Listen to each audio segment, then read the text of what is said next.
appreciate if you just give him your full attention. You gotta hold it close. Everybody here? Ooh, okay. Earlier in the week,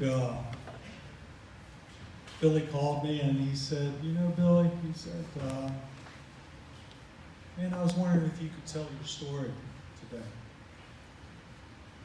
You know, I told him, I said, I get a little emotional about it. I said, but you know what? I'll do it. And I was very honored to be in front of all of you today. So, a couple days later, man, I'm hyperventilating on what am I going to say, you know.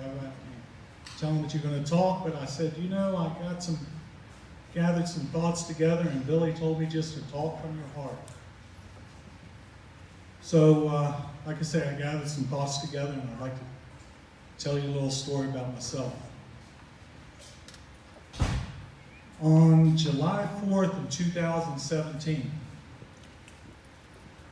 I went to our local seafood market that I go to and was picking up some crabs on July 4th. And while I was there, I was talking with Sarah and Lindsay. They looked at me and they said, Mr. Billy, you don't look real good. Something wrong, you don't look right. And I told them, I've been under the weather, but I think it'll pass. It'll soon pass. And as I left, they encouraged me that I need to go see somebody. So 2 days later, my wife, my son, and I were up in Baltimore, and I had some extensive tests. When the doctors came in, they said that I was in the advanced stages of pancreatic cancer. I paused for a moment, and I told them that God is going to get me through this. So we talked, and they gave me some advice. They said, don't look this up on the internet. They said, this is your battle. This is Billy's battle. Be strong. We talked some more. At that point, the cancer was inoperable.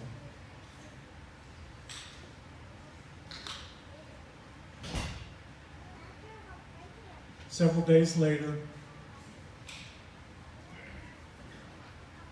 I started an aggressive chemotherapy treatment. As I sat in the days to come, nauseated and weakened by the toxins of the chemotherapy, I was able to find strength in the support from my family, the overwhelming support from my friends and community, which some of the most important friends that I have are right over there today. These guys, thank you so much for all your support. I found encouragement from the gentle touch of my wife holding my hand every day and telling me that you're doing just fine. I found the strength in my son, in his eyes every day that he looked at me. He gave me the strength to fight this battle. I found, though, my biggest strength and encouragement was by the grace of God every day that I knew that I was not going to be alone.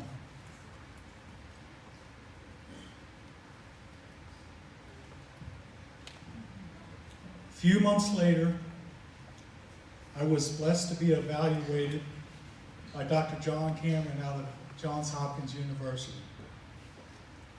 If you all have never heard of Dr. Cameron, He's the #1 pancreatic cancer surgeon in the world. When he came in and he gave us the results, he said miraculously, this cancer is now almost undetectable. I knew at that moment that with the help of science, that divine intervention had taken over.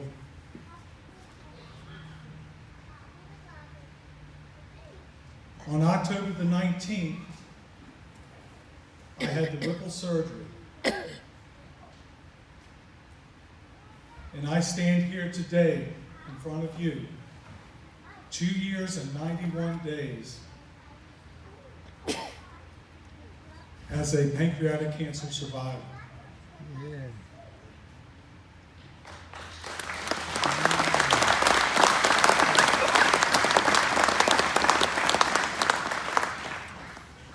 In closing, I'd like to say to you all, I'd like to give you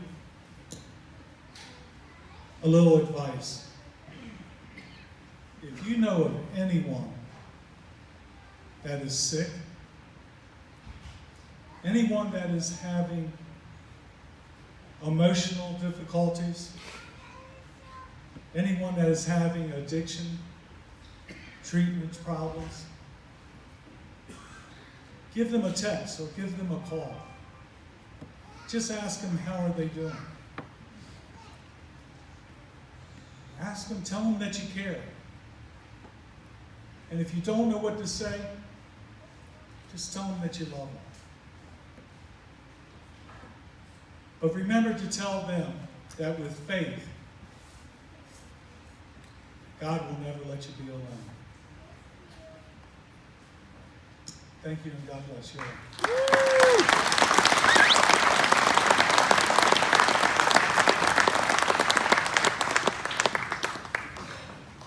That's an awesome story, you know, and I can remember getting the text, because I kept saying, man, his friend of mine